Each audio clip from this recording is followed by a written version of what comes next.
way to go to address some deep racial disparities. Lawmakers got to work on that today, talking about ways to improve education and economic development for minority communities. Sean Gallagher shows us plans to make things more equitable for generations to come. Look, the pandemic has hit everyone hard, but communities of color are disproportionately impacted in almost every single way, from COVID-19 itself all the way through to employment. But the strategies discussed Thursday look to help in areas where communities of color are being left behind. Education and economic development were the topics of focus for a subcommittee of the Speaker's Task Force on Racial Disparities. Wisconsin has the worst achievement gap of any state between white and black students, which experts believe is the reason for African Americans in Milwaukee having the worst household income compared to white people at just 42 cents to the dollar. This health crisis we're in did not create new problems for the most part.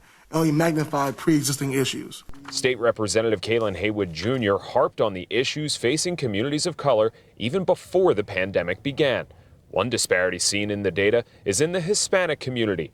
They share some of the lowest unemployment rates in the state at 6%, but still face some of the highest poverty rates at 22.8%. Since I'm a numbers kind of person, that would lead me to looking at some strategies that would try to determine why are they stuck in low-wage jobs.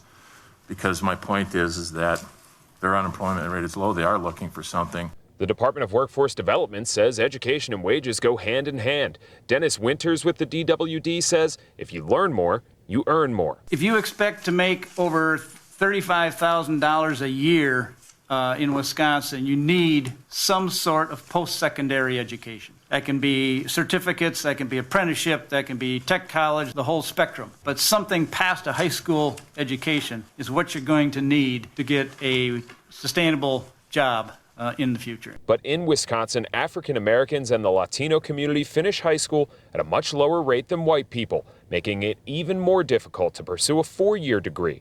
But things like the Youth Apprenticeship Program look to get involved with kids as juniors and seniors in high school so they can begin receiving credit towards a career.